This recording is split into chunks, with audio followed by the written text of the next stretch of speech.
meu Deus.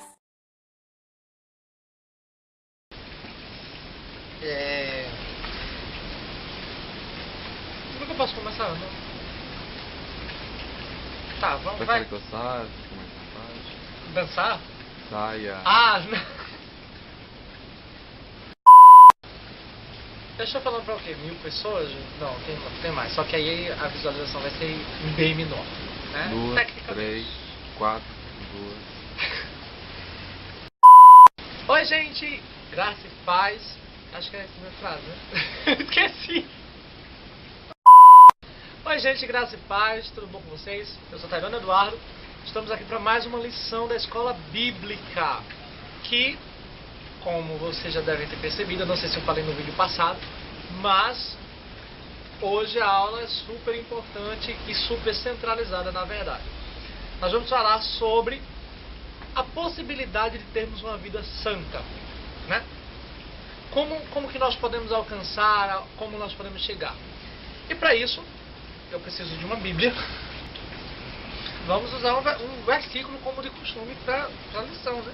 Cadê? 1 Pedro capítulo 1, versículo de número 15, que diz assim: porém, considerando a santidade daquele que vos chamou, ou que vos convocou, tornai-vos da mesma maneira santos em todas as vossas atitudes, ou santos em toda a vossa maneira de viver. Isso vai depender da tradução que você está usando. Eu estou usando aqui a King James.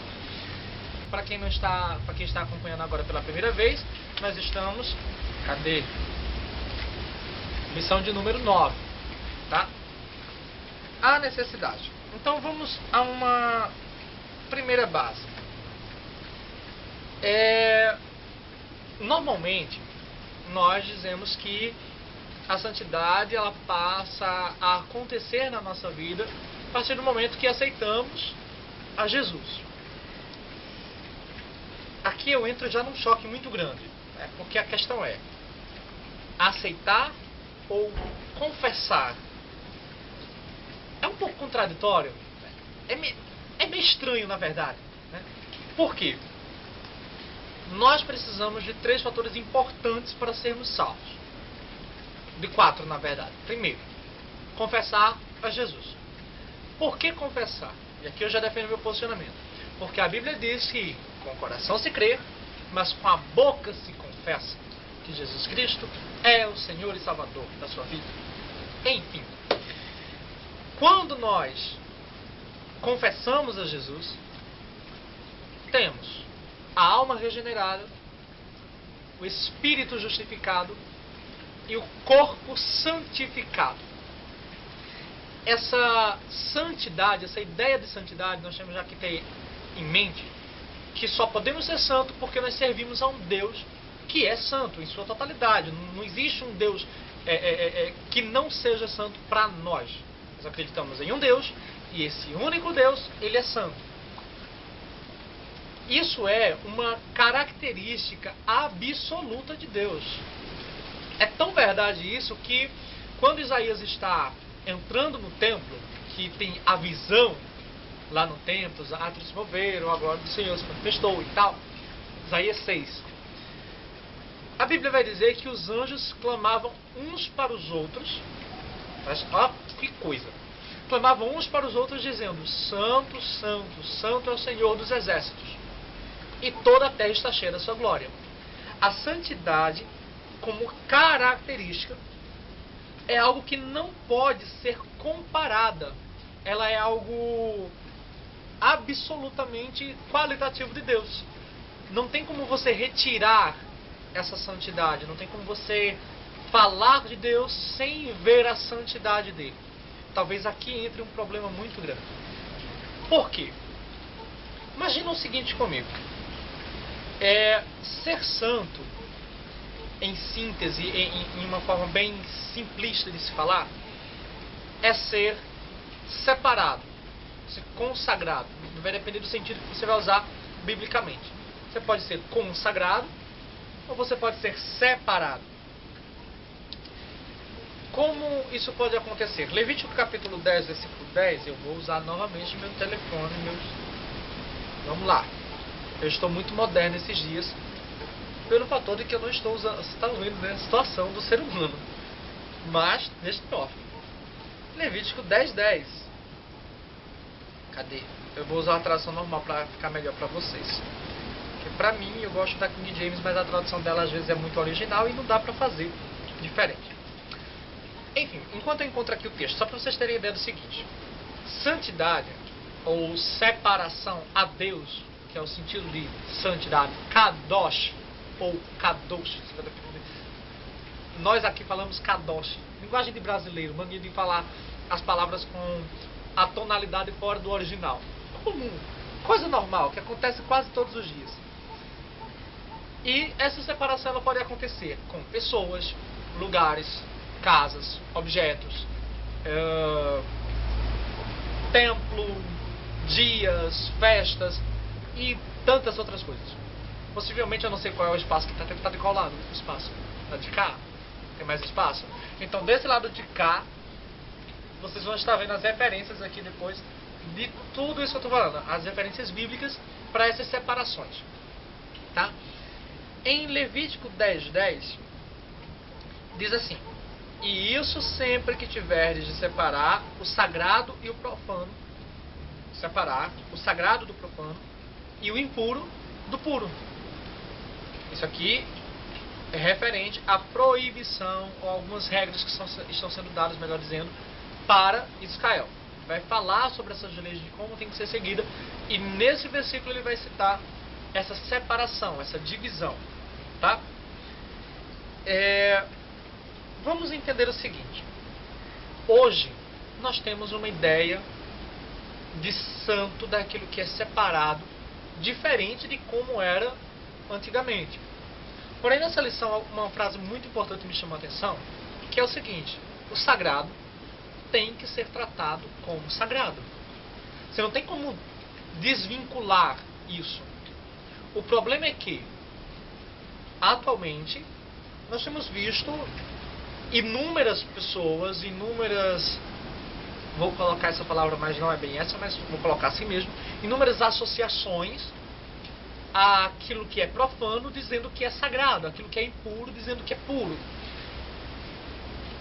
Isso causa um pouco de choque na gente, porque é o seguinte: nós entendemos a separação do Antigo Testamento, dos objetos e tal, entendemos do Novo Testamento também, a separação das pessoas, dos objetos e tal. Todavia, as pessoas elas estão acostumando, pegando esses objetos que não tem nada a ver, sabe? Usando referências só para justificar posicionamento. Eu entendo que isso é uma prática até um pouco comum, mas deve ser levado em consideração que nem tudo você pode aplicar essa lei, essa observação. Mas tudo bem. Então, o que nós temos que entender? O que para nós é santo?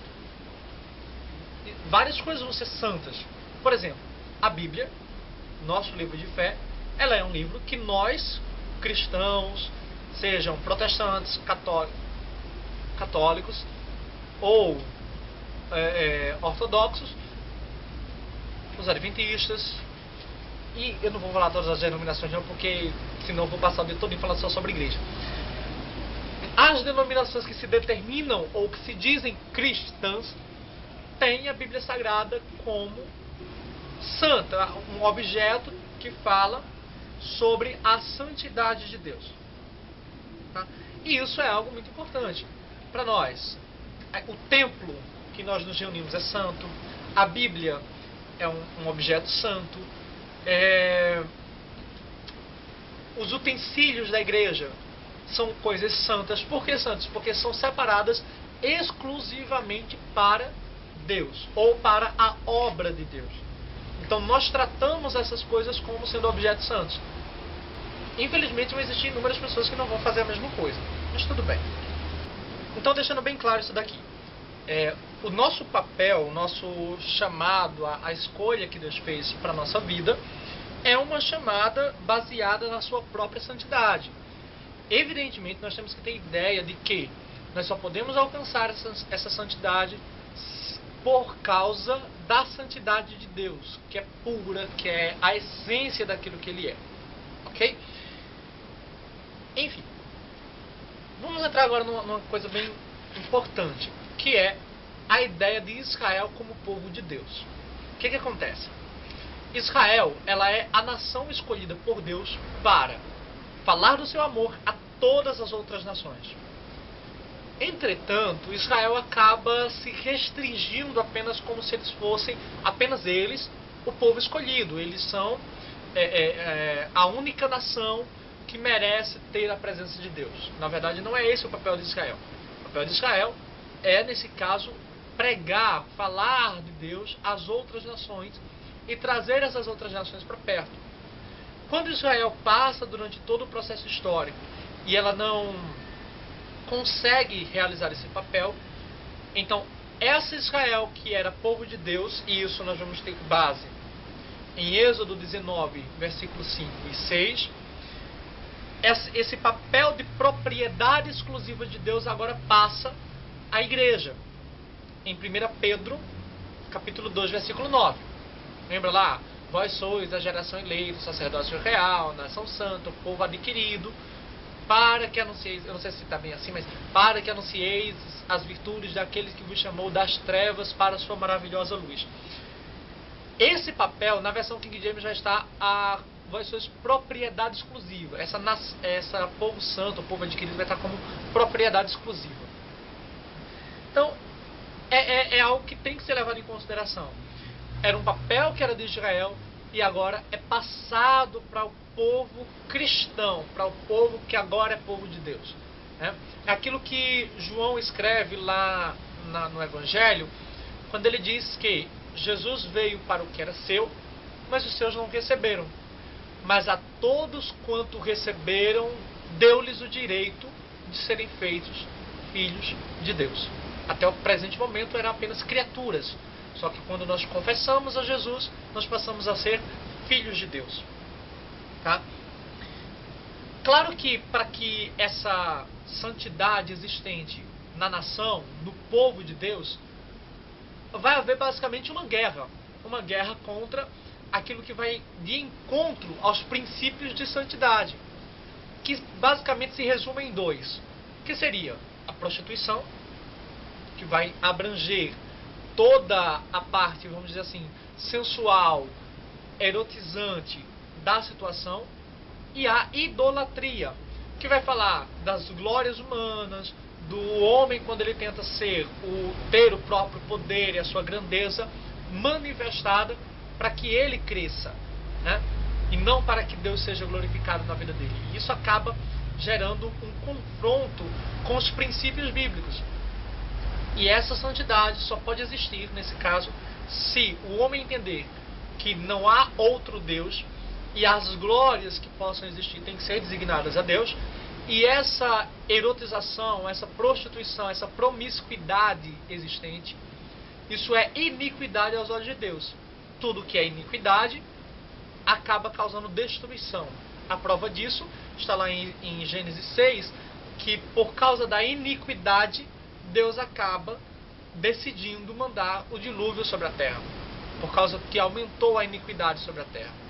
Jesus disse que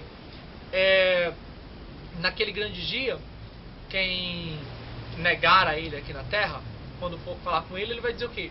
Apartai-vos de mim, vós que praticais a iniquidade. É como se fosse a blasfêmia, a impureza daquilo que é santo diante dos olhos de Deus. Tá? São basicamente o que eu costumo chamar de gêmeas do mal: prostituição e idolatria. Tá? Agora a gente entra num fator importantíssimo, que é basicamente quais são as maneiras de nós alcançarmos ou de nós conseguirmos essa santificação. Porque se nós temos que ser santo, deve existir um caminho que deve ser seguido, que tem que ser seguido nesse caso, para alcançar essa santificação. E aí vão ter basicamente 3 posicionamentos de santificação e uma palavra impressionante que Jesus dá sobre a santificação. A primeira forma de santificação é a santificação posicional. Seria isso. É a partir do meu posicionamento diante de Deus, que a lição ela vai tratar como quando aceitamos a Jesus. Eu já disse isso anteriormente, eu vou reiterar isso. Eu não concordo com essa ideia de aceitar. Eu mais sou a favor da ideia de confessar a Jesus como Salvador. Né? Essa ideia de aceitar é como se nós fôssemos as pessoas mais importantes e Jesus fosse aquele servozinho. Isso não funciona dessa maneira. Né? Mas essa ideia de quando nós confessamos a Jesus, nós vamos acabar tendo os nossos pecados perdoados, que confessamos a Jesus como Salvador, e se nós dissermos que não temos pecados, somos mentirosos, mas se confessarmos os nossos pecados, Ele é fiel para nos perdoar a partir do seu sangue vertido na cruz. Lá em primeira epístola de João. Tá? Quando nós alcançamos essa santificação, a ideia que as pessoas vão ter a nosso respeito, a partir desse posicionamento de que agora eu sirvo a Jesus, de que agora Jesus me aceitou para que eu faça parte da sua família, agora as pessoas vão me ter como um santo, uma pessoa separada. Tá? Não leve santo como de forma pejorativa, né, no sentido de querer ser melhor do que os outros, mas santo no sentido de ser separado das coisas do mundo para as coisas de Deus. Tá? Isso nós vamos ver, por exemplo, em Romanos capítulo de número 1. Deixa eu pegar aqui a Bíblia. Só um instantinho. Bíblia JFA é a que eu estou utilizando. Romanos capítulo 1, versículo de número 7. Que diz assim, Paulo falando para os crentes de Roma: a todos os que estáis em Roma, amados de Deus, convocados para serem santos, graça e paz a vós, da parte de Deus nosso Pai e do Senhor Jesus Cristo. A forma de tratamento de Paulo para com os crentes agora em Cristo Jesus é: Deus, vocês foram chamados para serem santos. Tá? A segunda forma seria uma santificação real. O que seria isso? Gradativa.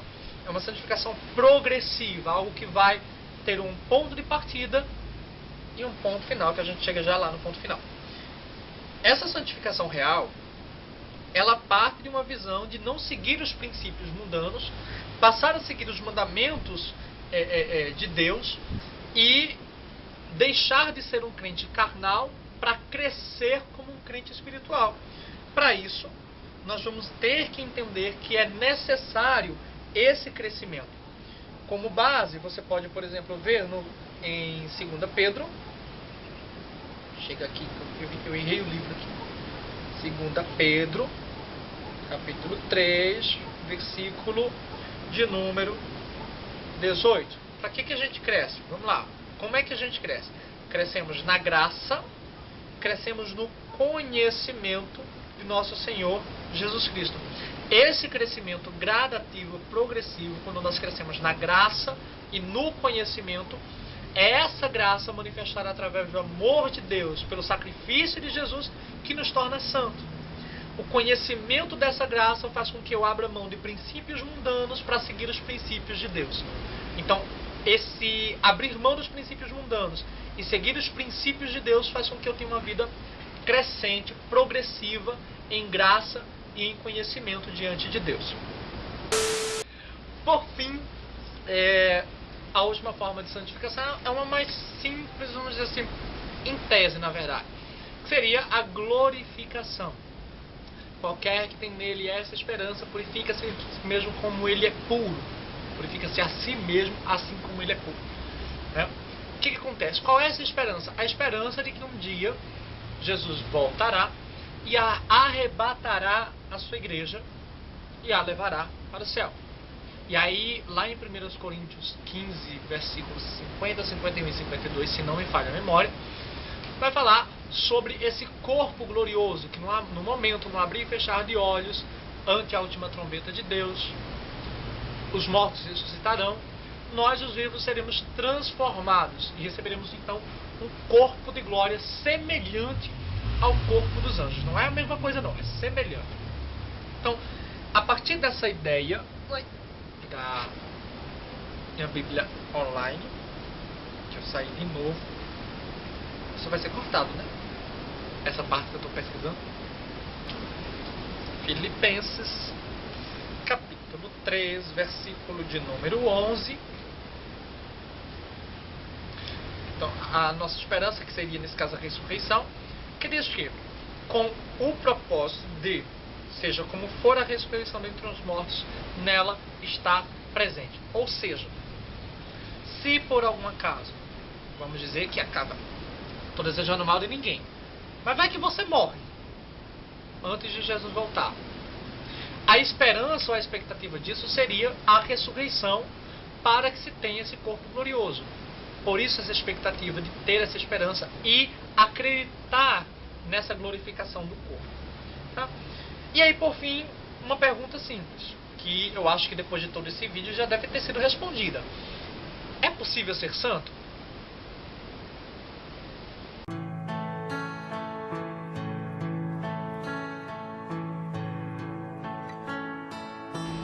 O que tu me diz? Não tô nem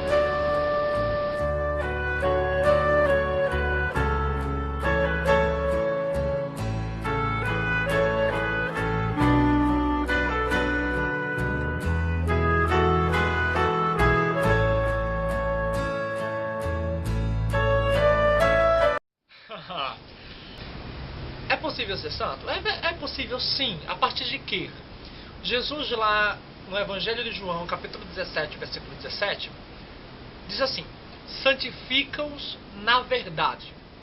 A tua palavra é a verdade. Então, uma das maneiras, e possivelmente a mais coerente, seria através de uma vida pautada, plena na palavra, no Evangelho de Cristo. A partir desse momento que nós passamos a viver uma vida santificados pela palavra, vivendo uma vida moldada por esse aspecto cristão,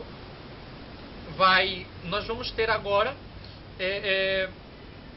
esse molde, vamos dizer assim, de uma vida celestial. Por quê? Porque nós não vamos estar seguindo o padrão determinado pela sociedade mundana, tá? Mundana não no sentido pejorativo, no sentido de não cristão, tá? O que a gente tem que ter ideia? Nós só podemos alcançar essa santificação através do Espírito Santo. Espírito da verdade, que o mundo não pode receber porque não vê nem o conhece, mas vós o recebeis porque o conheceis e ele habita em vós e estará convosco. Palavras de Jesus. O cristianismo em si, ele é a única religião no mundo que tem o Espírito Santo, que acredita na existência plena do Espírito Santo como sendo Deus, em sua essência total. Então, através dele, a nossa vida, porque o trabalho do Espírito Santo é convencer o homem do pecado, da justiça e do juízo. A partir do momento que nós somos convencidos dessas três coisas, nós temos a ideia de santificação. Nós passamos a viver uma vida santa. Então, através do Espírito Santo, nós alcançamos a santificação em Cristo Jesus, vivendo essas palavras, as palavras de Cristo Jesus. Então, eu concluo dizendo o seguinte: vamos deixar um pouco de lado o mérito de que só pode ser santo se for obreiro, pastor ou qualquer outra coisa. A igreja tem que ser santa, porque ela faz parte do corpo de Cristo. Quem estava na aula sobre o corpo de Cristo vai entender o que eu estou falando, sobre a igreja. A igreja é o corpo de Cristo. Então, se ela faz parte de um corpo, se ela é o corpo, neste caso, de alguém que é santo, ela tem por obrigatoriedade também ser santa. E com a igreja não se limita apenas às pessoas de cargos elevados. Todos em sua essência. Tá ok? Eu vou ficando por aqui. Ai. É pesado. Eu vou ficando por aqui. É ótimo. As referências depois vão estar aí. Eu só tenho um pedido para fazer para vocês. Curtam, comentem, compartilhem, espalhem a palavra e sejam abençoados em nome de Jesus. Beijo no coração. Fui.